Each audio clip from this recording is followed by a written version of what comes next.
अंधेरों की नगरी में कैसे मैं पार लगाऊं। शाम अब जल्दी आ जा, हौसला हार न जाऊं। ओहो अब शाम आ जा। तीन बाढ़ के धारी तीनों बाढ़ चलाओ ना। मुश्किल में है दास तेरा वो, इसे बचाओ ना। तीन बाढ़ के धारी तीनों बाढ़ चलाओ ना। मुश्किल में है दास तेरा वो, इसे बचाओ ना। हारे के सहारे मेरे हारे के सहारे, हारे के सहारे मेरी हार हराओ ना। तीन बाढ़ के धारे तीनों बाढ़ चलाओ ना। मुश्किल में है दास तेरा अब जल्दी आओ ना। तीन बाढ़ के धारे तीनों बाढ़ चलाओ ना। मुश्किल में है दास तेरा अब इसे बचाओ ना। Hello everyone, this is Niranjan Kumar. इस वीडियो में हम लोग समझने वाले हैं how to score 100 out of 100 in mathematics of class 10th। यह video basically class 10th student के लिए है। साथ ही साथ यह वीडियो उन बच्चों के लिए है जिनको मैथ सॉल्व करने में बहुत ही दिक्कतों का सामना करना पड़ता है, जो मैथ से भागते हैं। इस वीडियो के देखने के बाद से आप मैथ से दूर नहीं बल्कि मैथ को आप गले लगा लेंगे। अनुज, कब तक डरते रहोगे मैथमेटिक्स सॉल्यूशन करने से? कब तक भागोगे मैथमेटिक्स तुम्हें कॉम्पिटिटिव एग्जाम, एसएससी, रेलवे, चाहे किसी यूपीएससी हो, कोई सा भी एग्जाम, उसमें मैथ तुम्हारा पीछा छोड़ने वाला नहीं है। लेकिन मैं ये बता देना चाहता हूं कि जब मैथमेटिक्स बच्चों को आने लगता है तो वो इजी हो जाता है, लेकिन यदि मैथमेटिक्स से बच्चे दूर भागने लगते हैं तो उन बच्चों के लिए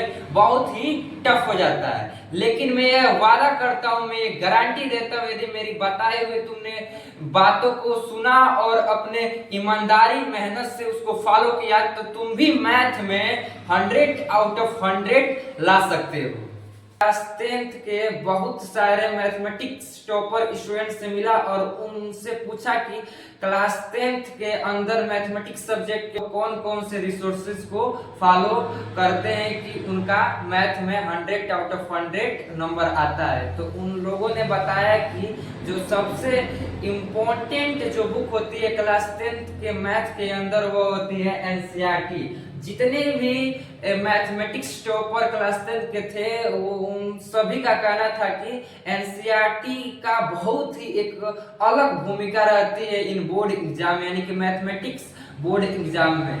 ठीक, मैथमेटिक्स एनसीईआरटी को ही जितने भी बच्चे थे, ठीक, जितने भी मैथमेटिक्स टॉपर थे उन लोगों ने बताया एनसीईआरटी जो होता है बहुत ही इम्पोर्टेंट होता है क्लास 10th के लिए। इसका बहुत ही भूमिका होता है क्लास 10th में और बेसिकली ज्यादातर क्वेश्चन एनसीईआरटी के एग्जाम्पल से देखने को मिलते हैं। लोगों ने बताया कि जो क्लास 10th के अंदर एनसीईआरटी का बुक लगता है उसमें एग्जाम्पल होता है वो मोस्ट इम्पोर्टेंट होता है, वेरी वेरी इंपॉर्टेंट होता है। इसलिए आप लोगों को भी एनसीईआरटी को एकदम अच्छे से पढ़ना है, कॉन्सेप्ट को क्लियर करना है और उसमें एग्जाम एक भी एग्जाम्पल को नहीं छोड़ना है। दूसरी जो बात RDRS, ठीक, उन लोगों ने बताया कि आरडी बहुत सारे नहीं, मतलब कुछ ने बताया कि आरडी और आरएस अग्रवाल भी जरूरी होता है, क्योंकि एनसीईआरटी के अंदर लिमिटेड क्वेश्चन होते हैं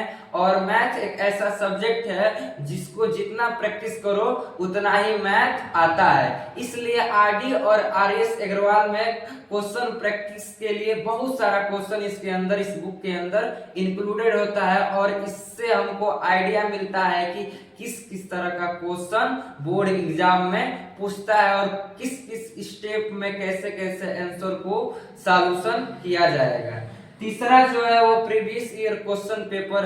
प्रीवियस ईयर क्वेश्चन पेपर लगाना इसलिए जरूरी है क्योंकि इससे हमको ये आइडिया मिलता है कि किस किस चैप्टर से किस तरह का क्वेश्चन पूछता है। चौथी जो है वो उन लोगों ने बताया कि सैंपल पेपर भी आवश्यकता होता है, जो कि बोर्ड एग्जाम से 2 दिन पहले यह रिलीजेज होती है, मार्केट में इजीली मिलना शुरू हो जाती है। सैंपल पेपर का जो मेन पर्पज है वह है कि इससे भी हम लोग को मालूम चलता है कि मैथमेटिक्स एग्जाम का ओवरऑल पैटर्न कैसे होता है, कितने कितने मार्किंग का एमसीक्यू, कितने वेरी शॉर्ट क्वेश्चन होते हैं, कितने लॉन्ग क्वेश्चन होते हैं, कितने केस बेस्ड क्वेश्चन होते हैं, इन सब का आइडिया होता है सैंपल क्वेश्चन पेपर से। क्लास 10th के अंदर मैथमेटिक्स सब्जेक्ट को लेकर क्या हम लोग स्ट्रेटेजी या कैसे प्लानिंग करें जिससे कि हम लोगों का भी क्लास 10th में 90% प्लस परसेंटेज आ सके इजिली। यह बुक वही है जो आप सभी के क्लास 10th के अंदर स्कूलों में लगता है कि इसके अंदर जितने भी बेसिक कॉन्सेप्ट है उसको आपको क्या करना है, क्लियर करना है। देन उसके बाद से क्या करना है, solve each and every question. इसी बुक का क्या करना है, हमको जितने भी क्वेश्चन दिए हैं, जितने भी एनसीईआरटी एग्जाम्पल दिए हैं, इसको हम लोग को एक बार नहीं, 2 बार नहीं, बल्कि 5 से 10 बार ऐसे प्रैक्टिस कर देना है कि यदि कोई रात में भी हमसे इस क्वेश्चन को दे करने के लिए, तो हम लोग को करने में तनिक भी टाइम न लगे। दूसरी जो बात क्लास 10th के मैथमेटिक्स टॉपरों का कहना था कि वो आरडी और आरएस को भी कहीं ना कहीं लेकर को देख लीजिए। यह है आरएस अग्रवाल क्लास 10 का मैथमेटिक्स बुक के बारे में मैंने कुछ समय पहले आप सभी को बता ही दिया कि यह बुक हम लोग के लिए बहुत ही क्वेश्चन प्रैक्टिस करने में हेल्पफुल रहती है। क्लास 10 के जो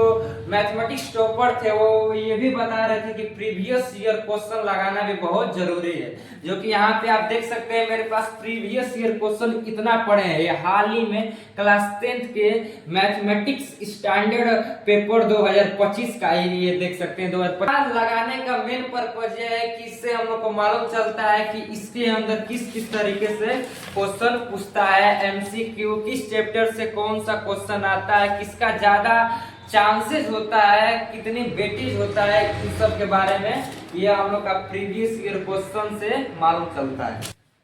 ये भी बहुत सारे बच्चों का सवाल रहता है कि कैलकुलेशन स्पीड को कैसे इंक्रीज करें, क्योंकि ये भी बोर्ड एग्जाम के अंदर और स्कूलों के अंदर जो पेपरों में बच्चों ने क्वेश्चन की रहती है उसके अंदर कहीं ना कहीं कॉन्सेप्ट उनका क्लियर रहता है और वो सॉल्यूशन भी ठीक करते हैं, लेकिन कैलकुलेशन में उनका गलत होने की वजह से नंबर 2-4 मार्क्स डिडक्ट हो जाते हैं। इसके लिए भी आप क्या कर सकते हैं, आप सबसे पहले 2 से लेकर 20 तक ले आपको टेबल लर्न होना चाहिए।